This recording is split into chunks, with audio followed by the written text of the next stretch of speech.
Welcome to episode 9 of the Strategic Mind Show. I am Kimberly A. Ferguson, the host with you in mind.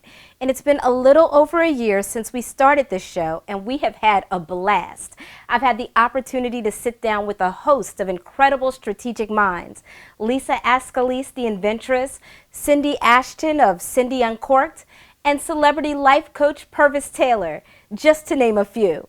And if you've missed any episodes, you can check them out at strategicminds.tv.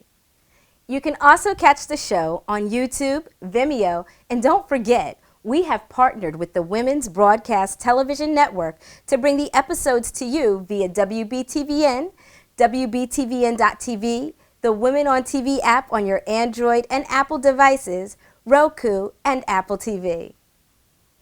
So this episode's interview is part 1 of a 3-part series.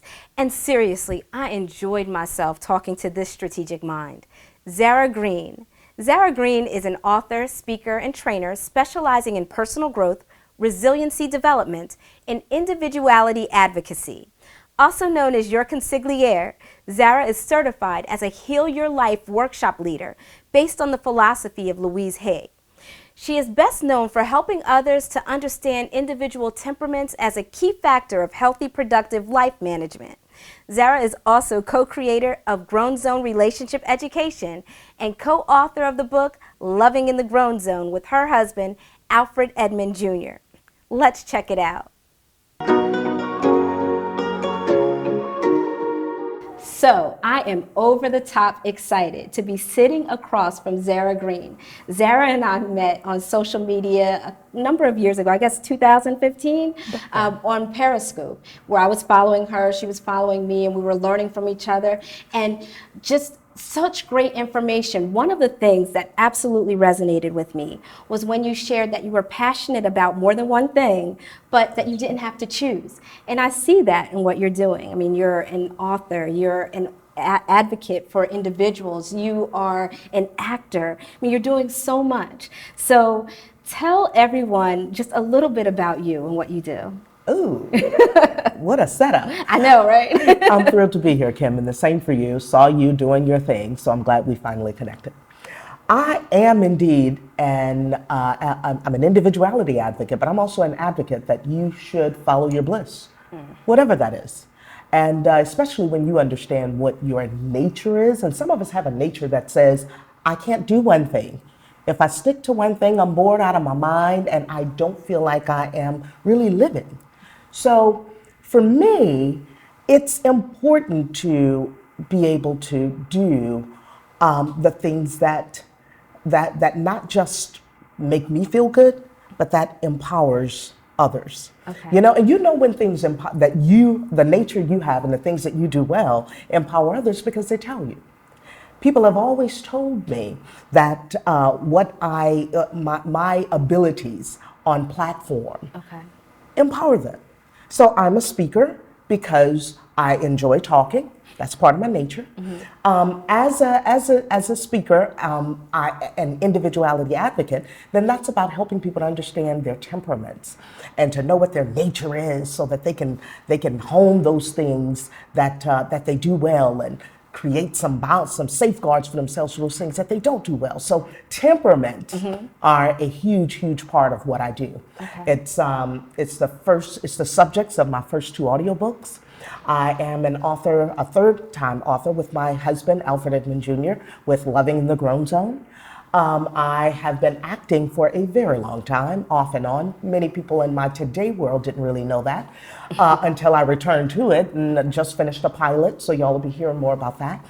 And I'm a CrossFit nut. Wow. Did not know that. CrossFit. Yeah, that's a little bit about Zara. Awesome. So one of the things that you mentioned was Loving in the Grown Zone, and we'll talk a little bit about that, but you also have Zara Green, your Consigliere, and there's a difference between the two. That focuses more on the individuality piece. Yes, it does. So how did you come to start that?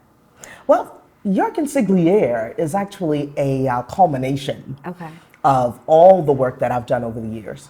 I have, before meeting Alfred, and before the Grown Zone, I've been speaking, teaching, and training for over 20 years. Okay.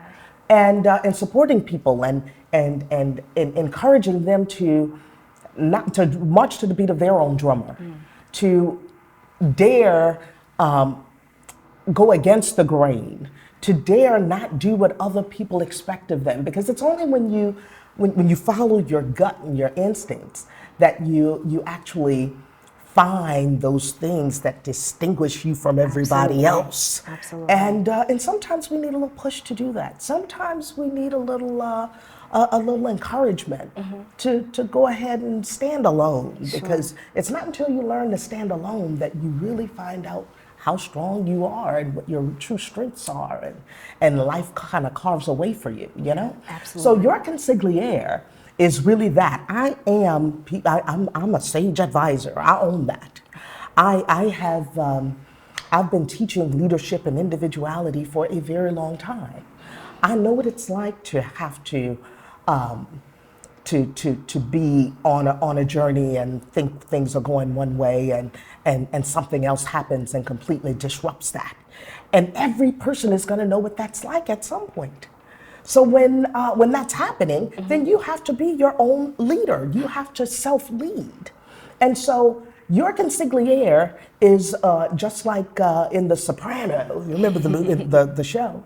That was the person who was your right hand, who had your back, who knew everything about you, but never used any of it against you, who went ahead of you, who made connections for you, who guided and directed. And that's what I am. I'm where you come in that tight spot when you're not sure you're gonna make it through, because I don't care what's going on, as long as you're breathing, you'll make it through.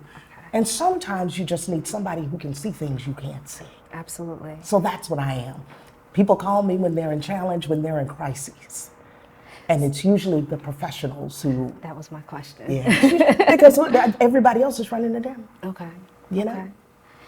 So what are some of the challenges that your clients face? Oh, mercy. Okay. So most of my clients are professionals, successful. They are killing it in their personal lives. You know, it's all the people you see in the headlines who are really doing well in life. Okay. The people others who are not doing so well say, what do they have to complain about? When the truth of the matter is, life is very fair. People say life is unfair. Life is very fair, which means it dishes to all of us, good and bad. The sun rises on all of us and it rains on all of us. So life is very fair. So when life is dishing all that unpleasantness to the go-getters and the people who are killing it in life, then their challenge is, who am I going to tell this to? Who am I going to tell? And then how will they help me through? So their challenges are I can't tell people that my children, who I've given the world to, are now on drugs.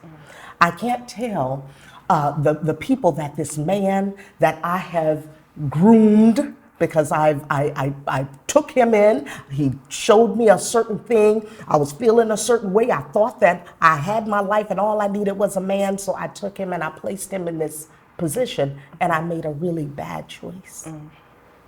So it looks, how am I going to back out of this thing? I don't know how to do this now.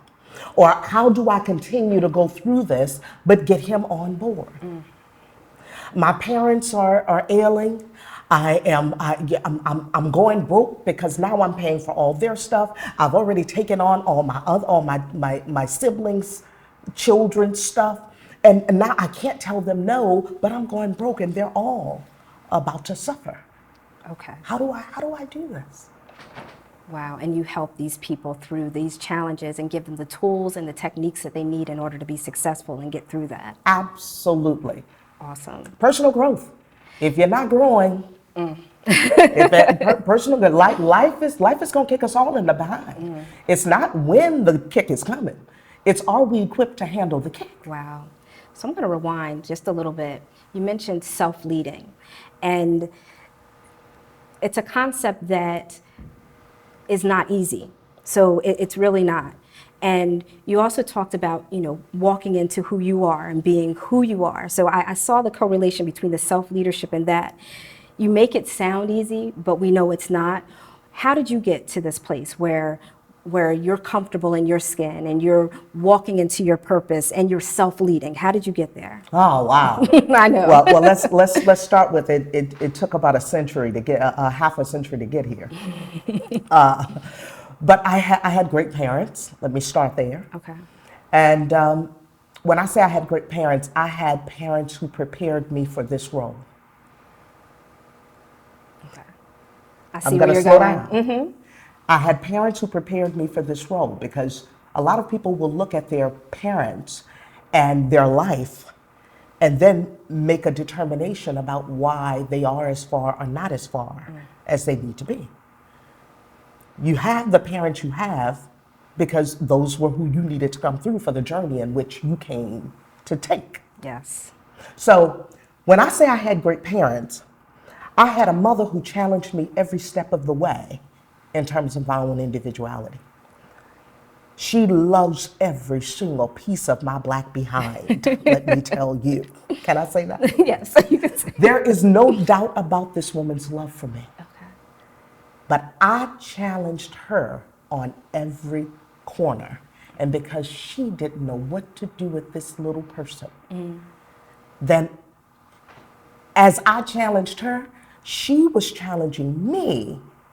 But if it weren't for my daddy, she would have broken me. Wow.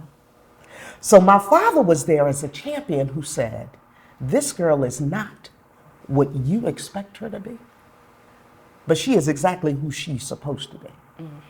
So I'm gonna need you to back up off her. And he protected me. He was my champion my entire life. So where I was the girl who hated lace and mama wanted to lace me up and pink me up and all of that, mama wanted, wanted me to be a nice, quiet, delicate little girl. And that's not who I was. I was a rough tomboy. I fought on every corner. I played all sports. And played them better than the boys. I mean, for real, for real. I have the trophies to prove it. MVP basketball. I would have played football if they'd let me organized, but I beat the boys on the street.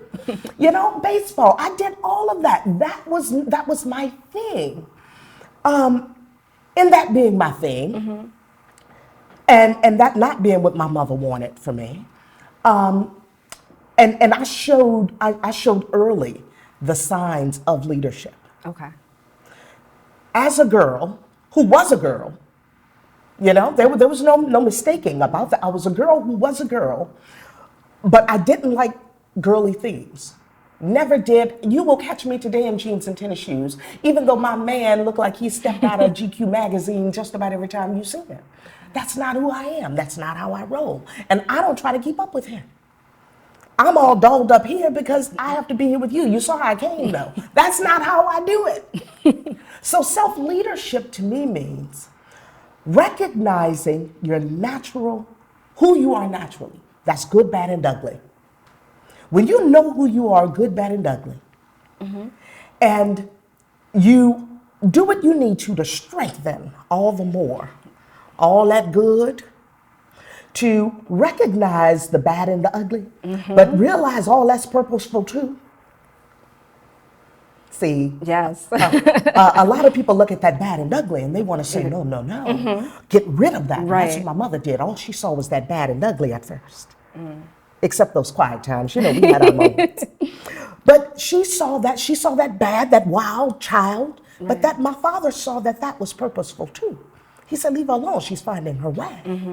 In that finding my way, I bumped into people who didn't understand it.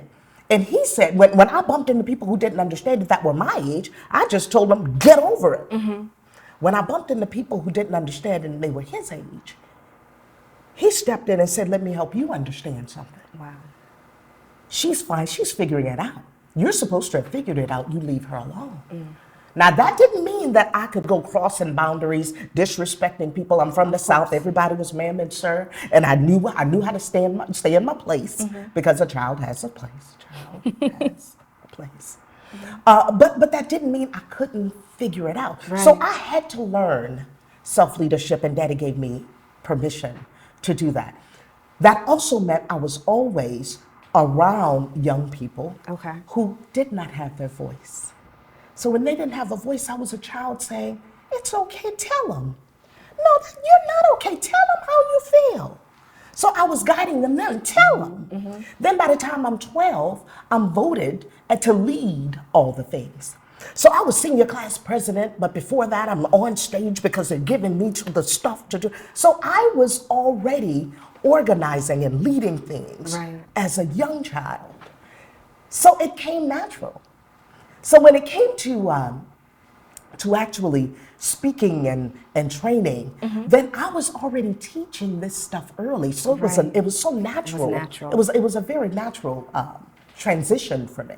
So self-leadership is imperative, but that only comes out of personal growth. Absolutely, and I love the way that you tied self-leadership to self-awareness, knowing my strengths, knowing my weaknesses, my challenges, finding the way to leverage those strengths and become greater, but also not ignoring those challenges. So I love that you said that, because I'm such a big fan of being self-aware and encouraging people to self-assess. Look at yourself. Where are you right now? Where would you like to be? What lies in the gap? So I love that you said that. As far as tips, so as you know, with the show, we like to teach the audience something. And you're already teaching. Oh my goodness, you're giving so many amazing tips. But if you were to give our audience some tips to get better in whatever area that might be. So identifying those challenges, what would they do with those challenges? So I've identified the things that are my challenges, my weaknesses. What do I do now that I'm aware of them? Well, when you know them, you now have a responsibility. You have a responsibility to all of them. You know, and Alfred and I use these terminologies a lot, that within each and every one of us is a little girl, a young adult, and a grown person. Okay. So for the 5-year-old, that 5-year-old needs to be able to come out and play. Okay.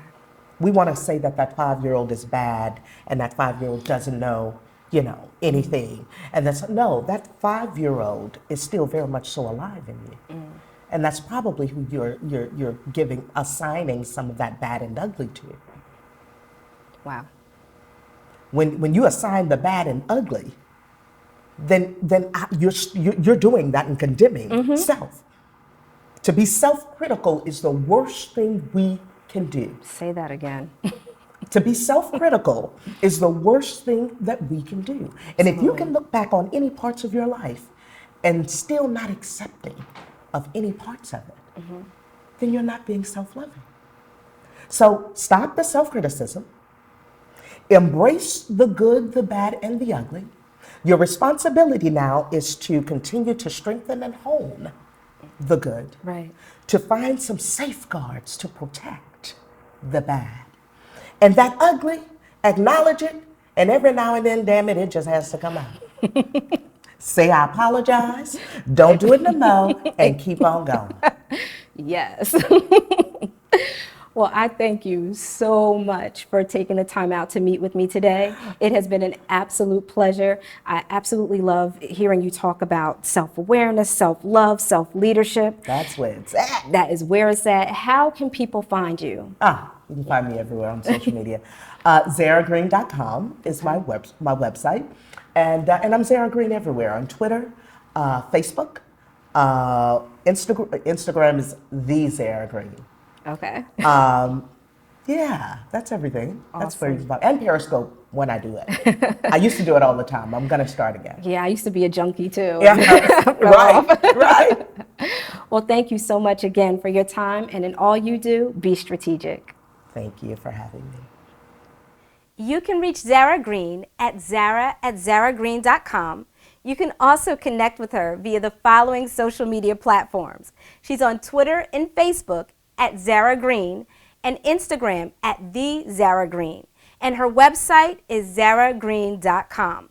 And in addition to all that you just heard, Zara's specialty is temperaments, and she's been helping families to get along for years, especially as their kids approach those tween years and beyond. You might want to learn about how you can create a drama-free zone. Just go to zaragreen.com/create-a-drama-free zone.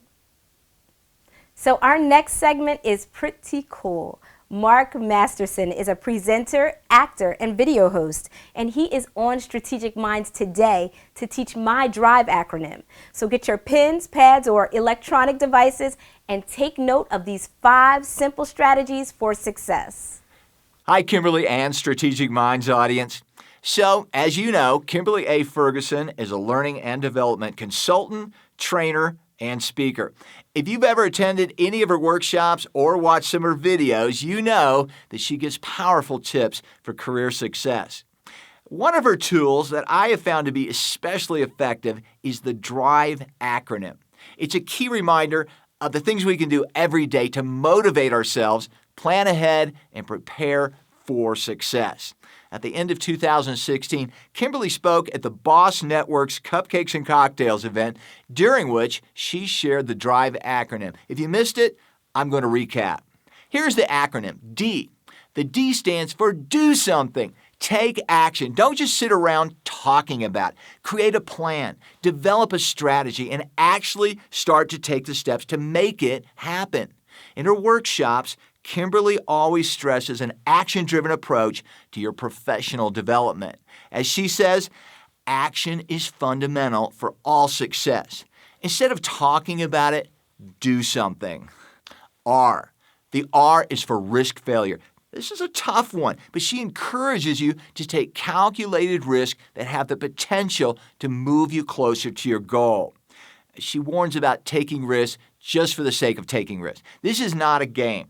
It is about having a strategy and calculating the cost of each risk. Ask yourself, is the reward worth what you're risking? Also, don't be afraid of no or failure. If you never try, you'll never see the results. A favorite Kimberly quote, she says, "No gets us one step closer to our yes. Failure leads us one step closer to success." Be grateful for every hand that has closed a door, every mouth that has said no, as there were blessings and lessons in each one. I. Invest in yourself. Be sure to put time and resources into your own personal and professional growth. Commit to self-improvement. In her book, Kimberly lists ways you can do this, from simply reading books to hiring a coach, to participating in webinars, to taking classes. She encourages you to find what works for you and make it happen. When investing in yourself, please don't forget to invest time in processes like self-assessing, goal setting, and planning. V. Vision cast for your life. We all know that successful leaders cast vision over their organizations. Manage your career in a planned, deliberate way. Vision casting is deliberately communicating what future success will look like. Visualize what success looks like for your life and be able to communicate that vision. And finally, E, excel.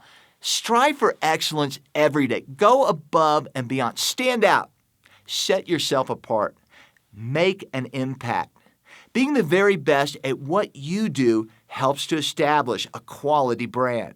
And that's Kimberly's DRIVE acronym. Great tips so that we can all be strategic. Well, that's it for this episode of the Strategic Mind Show. Make sure you tune in 2 weeks for part 2 when I sit down with Alfred Edmond Jr. And if you'd like to stay connected with the Strategic Mind Show, there are lots of ways you can do that. Join the Strategic Minds group on Facebook, where we share tons of great information, network, and more. You can also register for our mailing list at strategicminds.tv. Download the Women on TV app to watch this show and other WBTVN broadcasts, and visit our page on WBTVN to participate in our online chat and more. And for more on me, Kimberly A. Ferguson, the host with you in mind, visit me online at kfergspeaks.com or follow me on Facebook, LinkedIn, and Twitter at kfergspeaks. We thank you for watching, and in all you do, be strategic.